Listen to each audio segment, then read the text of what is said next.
Hello friends, जैसा कि मैंने अपने पिछले वीडियो में बात किया था प्यूबर्टी मेनोरेजिया के बारे में, तो आज उसी टॉपिक से रिलेटेड ही आगे का टॉपिक है। ठीक है, लेकिन ये भी मेनोरेजिया है, यानी अतिशय ब्लीडिंग है। ठीक है, लेकिन ये रिप्रोडक्टिव एज में है, यानी जब हमारी प्रजनन क्षमता, स्त्रियों की प्रजनन क्षमता शुरू हो जाती है, उस एज की ब्लीडिंग है। ठीक है, तो इस एज की ब्लीडिंग में भी कई कारण होते हैं।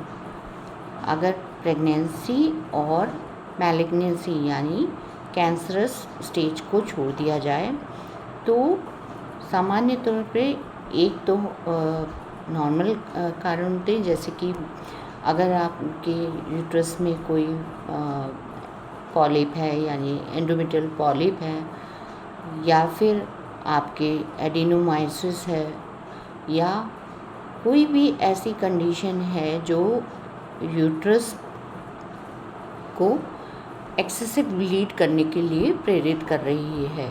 ठीक है, तो वो डिसफंक्शनल यूट्राइन ब्लीडिंग यानी अतिशय जो ब्लीडिंग है, ये उस समय आती है। ठीक है, और दूसरी जो है जो कि हार्मोनल है, जैसे कि थायराइड के इश्यूज़ हैं या फिर ब्लड के इश्यूज़ हैं, जैसे कि कोआगुलेशन डिसऑर्डर्स कहते हैं हम।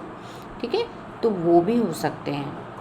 अब दोनों स्टेज में, एक प्यूबर्टी मेनोरेजिया और रिप्रोडक्टिव एज में क्या अंतर है और डिफरेंट कैसा है, दोनों में क्या डिफरेंस है। ठीक है, तो ऑलमोस्ट ट्रीटमेंट लगभग ठीक ही होता है, सेम ही होता है, लेकिन हमें बस ये ध्यान रखना होता है कि जो हमारी लेडी है वो ऐसी स्टेज में है जिस समय वो मैरिज के आफ्टर बच्चा को कंसीव करना चाहती है, तो हमें ऐसे ड्रग्स का यूज़ करना पड़ता है, ऐसी मेडिसिन्स का यूज़ करना पड़ता है कि जिसमें उसका नॉर्मल ओवुलेशन साइकिल यानी अंडे बनने की प्रक्रिया को डिस्टर्बेंस ना क्रिएट किया जाए। ठीक है, और उसकी ब्लीडिंग भी, जैसे कि मान लीजिए आपको ब्लीडिंग आती है 5 दिन, 3 दिन, सामान्य तौर पे एक लेडी का जो मेंस्ट्रुअल साइकिल है वो 22 दिन, 25 दिन या 30 दिन का होता है। ठीक है, तो अगर आपको इन दिनों में ब्लीडिंग आती है, साइक्लिक ब्लीडिंग आ रही है, टाइम पे ब्लीडिंग आ रही है पर ज़्यादा आती है, ठीक है, तो उसका जैसे कि ब्लीडिंग हो रही है तो आपको फर्स्ट 3 डेज़ हैवी ब्लीडिंग होती है, उसके बाद नॉर्मल हो जाती है। ये तो हर किसी के साथ होता है, लेकिन अगर आपको लगातार जो ब्लीडिंग आती है वो हैवी ही आती है तो हम उसमें ऐसी मेडिसिन्स का यूज़ करते हैं जो आपको ब्लीडिंग का अमाउंट कर दे कम आपका। ठीक है, और आपकी जो नॉर्मल प्रोसेस है उसको भी डिस्टर्ब ना करें। ठीक है, और जो जैसे ज़्यादा ब्लीडिंग आती है और उन्हें कंट्रोल करना पड़ता है, तो ऐसी स्टेज में हमको कई बार ब्लीडिंग को रेस्ट्रिक्ट भी करना पड़ता है, जिसकी वजह से ब्लीडिंग 2-3 महीने आती नहीं और लेडी परेशान होती है।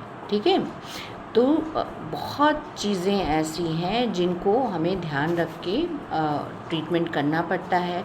कई बार हमें अल्ट्रासाउंड की मदद लेनी पड़ती है, कई बार हमें डीएनसी के प्रोसीजर की मदद से अंदर पता करना होता है कि अंदर कोई ऐसी प्रॉब्लम तो नहीं है जिसे प्रॉपर ट्रीटमेंट की ज़रूरत है और हम सिंपल मेडिसिन से उसे कंट्रोल करने की कोशिश कर रहे हैं।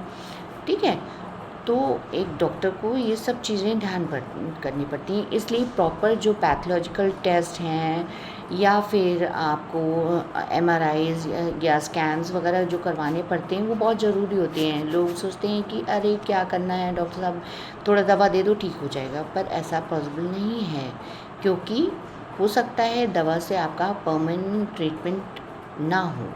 इसलिए आपको डॉक्टर जैसे सजेस्ट करते हैं कि अल्ट्रासाउंड वगैरह करवाइए या स्कैन कराइए, आपको उसको फॉलो करना चाहिए।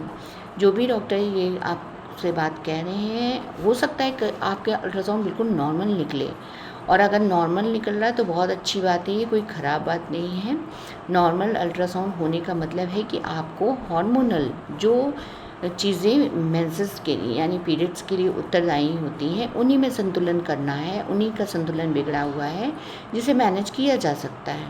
ठीक है, तो वो ज़्यादा सही है, बजाय ये आप ये सोचिए कि पहले आप दवा में इन्वेस्टमेंट करें पैसे का और टाइम का, और उसके बाद फिर आप टेस्ट में इन्वेस्टमेंट करें।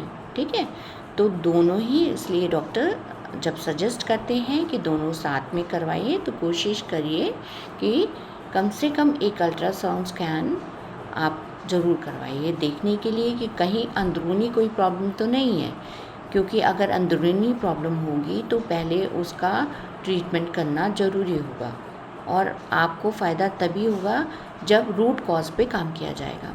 ठीक है, आयुर्वेद में इसको हम पैक्टिक व्याधि यानी रक्त को कि जो स्राव को है, अतिशय स्राव को हम पैक्टिक व्याधि मानते हैं, यानी पित्त से रिलेटेड मानते हैं। इसलिए इस स्टेज में आपको ज़्यादा गर्म या फिर ज़्यादा स्पाइसी फूड या बहुत ज़्यादा ऐसी चीज़ें जो आपकी यूट्रस की हेल्थ के लिए ठीक नहीं है, ठीक है, उनका यूज़ नहीं करना है। ठीक है, और कई मेडिसिन आयुर्वेद में हम लोग यूज़ करते हैं, एक कंबाइंड थेरेपी देते हैं ताकि पेशेंट को जल्दी से जल्दी रिलीफ हो सके। तो आशा है कि आपको मेरा ये वीडियो पसंद आया है, और प्लीज़ अगर आपको ये वीडियो पसंद आ रहे हैं तो आप मुझे कमेंट सेक्शन में या बताएं, आप इन्फॉर्म करें कि कैसे आप किस टॉपिक पे वीडियो चाहते हैं। मैं कोशिश करूँगी उसे बनाने की और आपको अच्छे से सरल भाषा में समझाने की कि क्या प्रॉब्लम है और इसको हम कैसे सॉल्व करते हैं, या फिर आपको किस चीज़ को या किस लक्षण को देखने के बाद डॉक्टर से संपर्क करना चाहिए, मैं अवश्य बताऊंगी। आशा है आपको वीडियो पसंद आया। धन्यवाद।